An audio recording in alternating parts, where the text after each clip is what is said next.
자, 자궁내막증. 이게 참 어려운 질환인 것 같아요. 그 자궁 안에 있어야 할 조직이 자궁 밖에, 뭐 예를 들면 난소나 복막 같은 데 가서 염증이랑 통증을 계속 일으키니까요. 네, 맞습니다. 이게 단순히 아픈 걸 넘어서 삶의 질 자체에 영향을 크게 주거든요. 그렇죠. 그래서 이게 그냥 잠깐 치료하고 끝나는 게 아니라 정말 꾸준한 관리가 필요한 거고요. 핵심은 그거예요. 어떻게 하면 이 반복적인 수술을 좀 피하면서 증상을 잘 조절하고 지낼 수 있을까? 그 최적의 방법을 찾는 거죠. 그래서 사람마다 다 계획이 달라야 해요. 그야말로 평생 관리 계획이 필요한 겁니다. 네. 그러니까 자궁 밖에 생긴 그 조직들이 염증을 만들고 막 서로 달라붙기도 하고 그래서 아픈 거군요. 특히 그 난소에 생기는 자궁 내막종 이거 많이 들어봤거든요. 이건 뭔가요? 난소 자궁 내막종이요. 그건 이제 난소 안에 자궁 내막 조직이 자리를 잡은 건데요. 생리 주기마다 그 안에서 출혈이 생겨요. 난소 안에서요? 네. 근데 그 피가 밖으로 나오질 못하고 계속 고이는 거죠. 아, 고여서 혹처럼 되는 거군요. 맞아요. 오래된 피가 고여서 생긴 주머니 같은 건데 이게 내용물이 좀 끈적하고 색깔이 꼭 그 초콜릿 시럽 같아요. 아, 그래서 초콜릿 낭종이라고 부르는 거군요. 네. 그래서 그런 별명이 붙었죠. 주변 조직하고 유착도 잘 되고 좀 두꺼운 벽을 가지는 게 특징이고요. 그럼 치료는 어떻게 해야 할까요? 일단 통증 줄이고 재발 막는 게 제일 중요할 텐데 딱 정해진 뭐랄까? 최고의 치료법 이런 게 있는 건 아니라고 들었어요. 그렇습니다. 어떤 치료가 무조건 더 좋다 이렇게 말하기는 어렵고요. 환자분의 증상이 지금 얼마나 심한지, 또 어떤 치료를 더 선호하시는지, 약을 썼을 때 부작용은 괜찮을지, 혹시 피임은 필요한지, 뭐 비용 문제까지도요. 이런 걸 다 따져봐야 해요. 정말 맞춤형으로 접근해야 하는 거네요. 네. 그래서 환자 본인이 이 치료 과정의 중심에 서서 의료진하고 계속 상의하면서 결정하는 게 중요합니다. 치료 방법들이 꽤 여러 가지가 있는 것 같던데요. 보통 어떤 순서로 진행이 되나요? 보통은 단계적으로 접근을 하죠. 1단계, 그러니까 초기에는요. 네, 처음에는 이부프로펜 같은 그 비스테로이드성 소염 진통제, NSAD라고 하죠.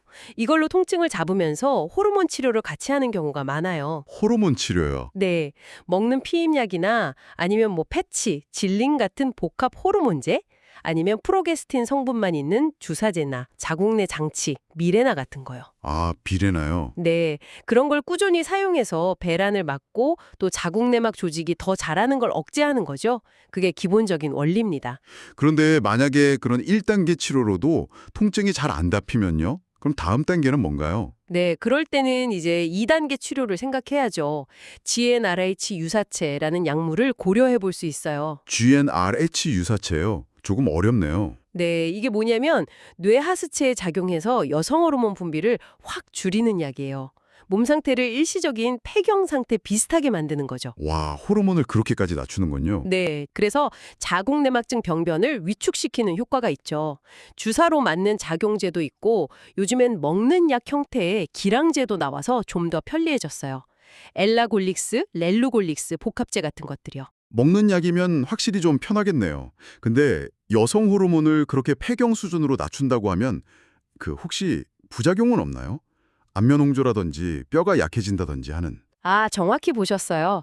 특히 그 GnRH 작용제 같은 경우는 그런 저에스트로겐성 부작용, 말씀하신 안면홍조나 골밀도 감소 같은 게 꽤 문제가 될 수 있거든요. 그렇죠. 그래서 에드백 요법이라는 걸 같이 써요. 에드백 요법이요? 네, 호르몬 수치를 너무 떨어뜨려서 생기는 부작용을 막으려고 아주 소량의 호르몬, 보통 노레신드론 아세테이트 5mg 같은 걸 다시 조금 보충해 주는 거예요. 아하. 그럼 치료 효과는 유지하면서 부작용만 줄이는 거네요. 맞습니다. 일종의 완충제 역할을 하는 거죠. 치료 효과는 지키면서 불편함은 덜어주는. 그럼 이런 강력한 호르몬 치료에도 잘 반응하지 않는 정말 좀 까다로운 경우에는 또 방법이 있을까요? 쉽지는 않지만요. 3단계로 넘어가 볼 수는 있어요.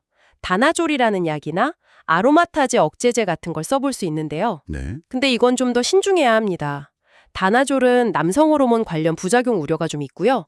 아로마타제 억제제는 원래 유방암 치료 같은 데 쓰는 약이라서 자궁내막증 치료에는 아직 정식으로 허가된 건 아니에요. 아, 그렇군요. 그럼 이것도 에드백 요법이 필요한가요? 네. 이것도 역시 필요하고요.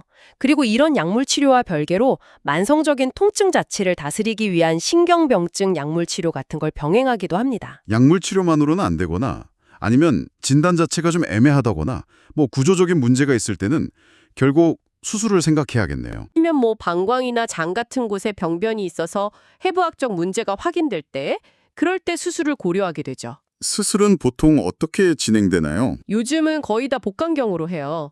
배에 작은 구멍 몇 개만 뚫어서 카메라랑 수술 기구를 넣고 하는 거죠.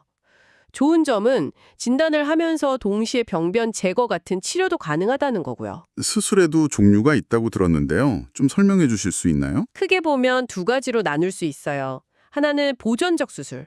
보존적 수술이요? 네, 말 그대로 자궁이나 난소 기능은 최대한 살리면서 눈에 보이는 자궁내막증 병변만 제거하거나 레이저 같은 걸로 태워 없애는 방식이에요. 아, 가입력을 유지할 수 있겠네요. 그렇죠. 임신을 원하거나 아직 젊은 분들에게 우선 고려되는 방법인데 다만 단점은 이게 재발률이 꽤 높아요. 재발률이요? 얼마나 높은데요? 한 연구를 보면 7년 정도 지켜봤을 때 거의 58%까지 재발한다고 보고될 정도니까요. 상당히 높죠. 58%면 거의 절반 이상이네요. 그럼 재수술 가능성도 꽤 높다는 말씀이시군요. 네, 그럴 수 있죠. 그래서 다른 수술 방법이 바로 근치적 수술입니다. 근치적 수술. 이건 보통 자궁 절제술을 말하고요. 경우에 따라서는 양쪽 난소까지 같이 제거하기도 해요. 자궁이랑 난소까지요? 네, 물론 이건 임신 계획이 전혀 없고 다른 여러 치료를 다 해봤는데도 실패했고 증상이 너무너무 심해서 삶의 질이 정말 바닥일 때 그럴 때 마지막 카드로 고려해 볼 수 있는 거죠. 확실히 재발 위험은 낮아지겠네요. 네, 재수술 위험은 많이 낮아져요.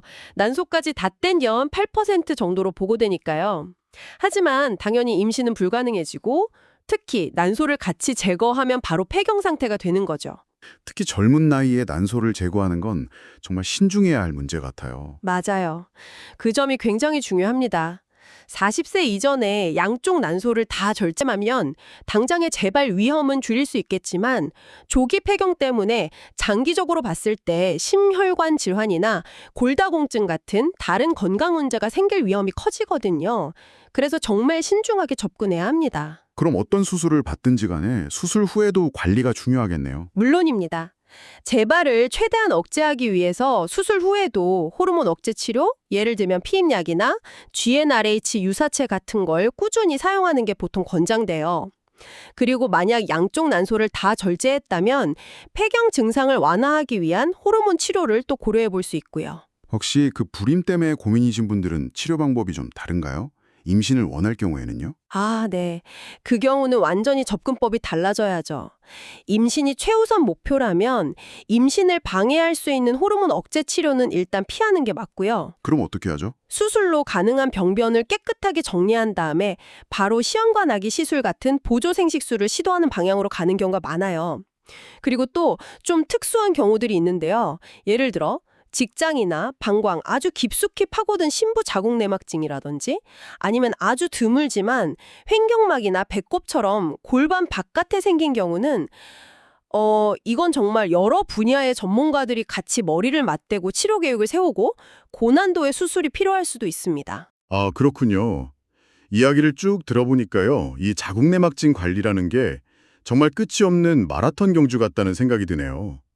단거리 달리기가 아니라 정말 긴 호흡으로 나한테 맞는 페이스랑 전략을 계속 찾아 나가야 하는 그런 과정인 것 같아요. 네, 정말 정확한 비유이신 것 같아요. 현재 나의 상태, 내 증상, 그리고 앞으로의 내 삶의 계획, 이런 것들을 다 고려해서 의료진하고 정말 긴밀하게 소통하면서 치료 계획을 세우고 또 필요하면 조절해 나가고 이 과정 자체가 어쩌면 가장 중요한 치료라고 할 수도 있겠습니다. 네. 혼자서 너무 힘들어하지 말고 적극적으로 정보를 얻고 도움을 구하는 자세가 중요하겠네요. 맞습니다. 그리고 마지막으로 한 가지만 더 덧붙이자면요. 이 긴 여정 속에서 단순히 몸의 증상만 조절하는 것을 넘어서 내 마음의 건강은 어떻게 챙길 것인가 하는 통합적인 관점도 한 번쯤 생각해 보시면 어떨까 싶어요. 그게 왜 중요하고 필요한지에 대해서 말이죠.